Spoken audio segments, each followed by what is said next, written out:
Something was happening in Festive Road. It was just another morning, but all along this ordinary street, children and their mothers were walking in one direction. At number 52, Mr. Benn looked out of his window and noticed what was happening. They're all going towards the park at the end of the road, he thought. I wonder why.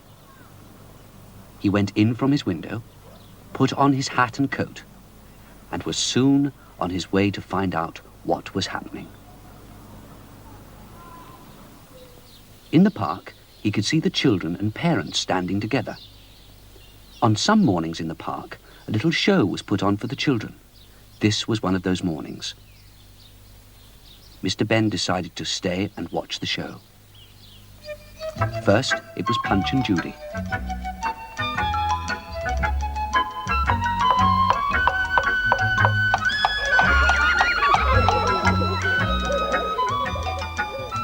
The children loved it. So did Mr. Benn. Next, it was a magician. He was very good. He held up a bunch of flowers and made them change to a bird. He made the bird change to a goldfish in a bowl. And then back again. After the show was over, Mr. Benn sat on a park bench and thought what fun it would be to work magic. And he thought of a certain set of clothes he could remember seeing in the special clothes shop where he knew adventures could start from.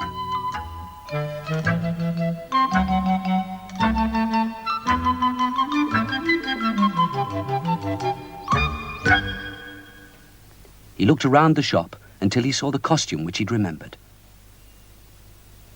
As if by magic, the shopkeeper appeared. "Good morning, sir," he said. "Have you seen anything you fancy?" This one," he said. It was a strangely decorated outfit with a pointed hat. "May I see if it fits?" he asked. "You know where the fitting room is, sir," said the shopkeeper, and they both looked towards the door in the corner of the shop. Mr. Benn was soon in the fitting room. He changed from his ordinary clothes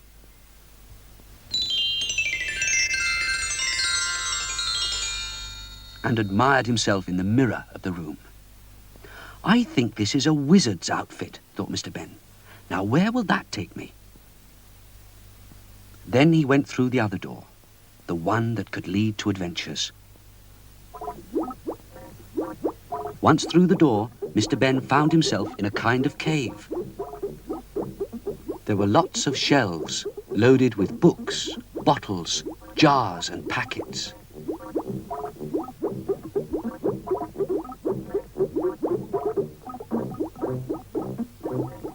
Mr. Benn picked up a book called Useful Spells and started to read it. It said that most spells in the book needed chalk to draw a sign, magic spell powder and a wand. Mr. Benn was just wondering which spell to try when there was a ring on a bell, and in walked two men.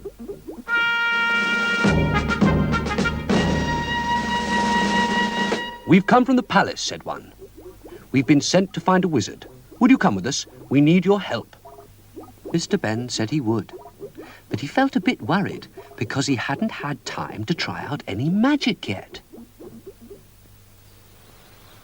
Outside the cave, a horse-drawn carriage was waiting to take them to the palace.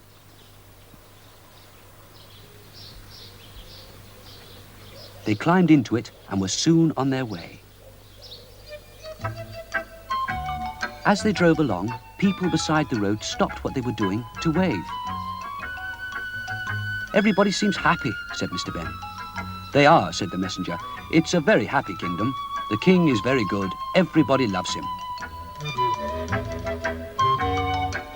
"Why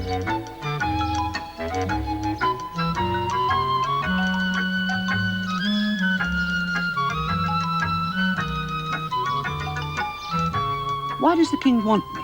asked Mr. Benn. "You'll find out in a minute," said the messenger. "We're nearly there." The coach drove up to the palace and stopped at the entrance.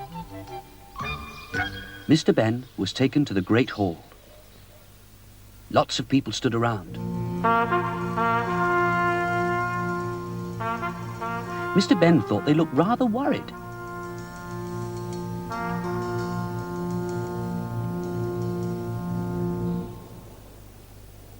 At the end of the hall sat the king and queen. The queen looked very queenly. The king looked just a short, round, happy man. Mr. Benn bowed to the king and queen. The queen began to explain what she wanted. First, she told Mr. Benn how good the king was and how he kept his people happy. "The trouble is," said the queen, "he just sits and grins. He's not lively enough for a king. He should jump about a bit more. Can you make him?" "Jump about more?" said Mr. Benn, and he looked in his book of spells. He found a spell that seemed right, and he read it carefully. He took his chalk and drew a sign round the king's throne. Next, he sprinkled some magic powder on the king, read out the magic spell, pointed his wand, and the king jumped and jumped, rather like a large frog. "Stop!" shouted the queen, and luckily Mr. Benn was ready with the spell to change things back again. The queen wanted to try again. "A king should be big and strong," she said. "Make him big and strong." Mr. Benn read the book again, made another sign, sprinkled more dust, and pointed his wand. And the king grew, and he smashed through the throne, which he thought was very funny. He gave the nearest guard a friendly pat. It was such a blow that it sent the guards flying like a line of skittles. The king bumped a pillar, and that too came tumbling down. "Stop!" shouted the queen, "before he smashes the palace." Again a flash, and the king and his throne, and the soldiers, and the pillar were back to normal. "Strength may not be good," said the queen, "but look at him. Can't he be tall and elegant?" "I'll try," said Mr. Benn, and read again, did what it said, and...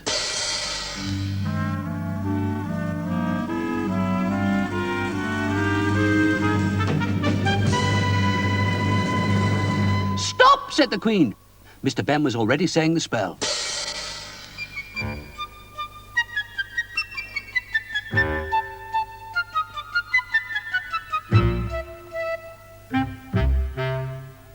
"I have it," said the queen. "I would like the king to look like that." And she pointed to a statue. Mr. Benn read, marked, sprinkled, pointed, and... there was the king, just like the statue. The queen was delighted, until she realized the king was just stone. "Oh dear," said the queen, "this is no good. Change him back." Mr. Benn had had enough. He liked the king. Everybody liked the king. Even the queen liked the king. She just wanted him to look different.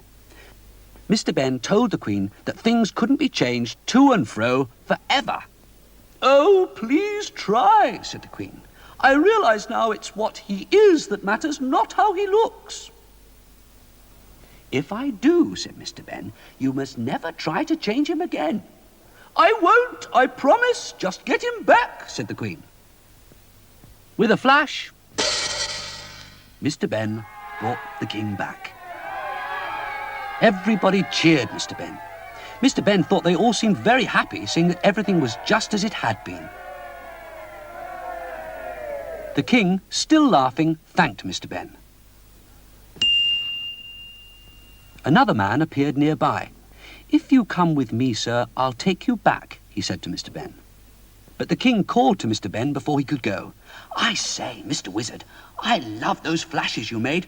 Could we have some more before you go?" Mr. Benn was delighted. He used the last of his magic dust and did a show of flashes for everyone.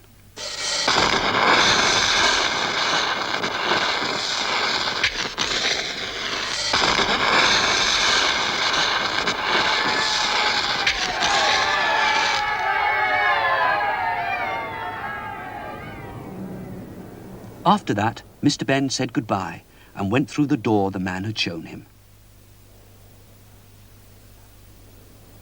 He found himself back in the changing room of the shop.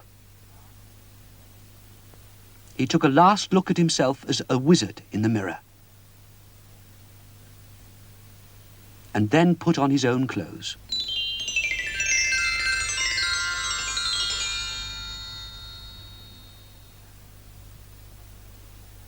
Back in the shop, he returned the wizard's outfit and said, "I like that king. I'm glad he wasn't changed." "Thanks to you," said the shopkeeper. And then, "By the way, the jar that held the magic dust is empty now, but you might like to have it." "Oh, thank you, I would," said Mr. Benn. And he waved from the door. "See you again soon." Back in Festive Road, Mr. Benn was happy.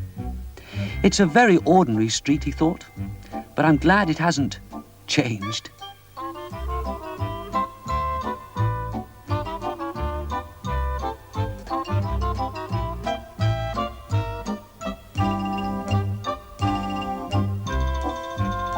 At his gate, he smiled at his jar.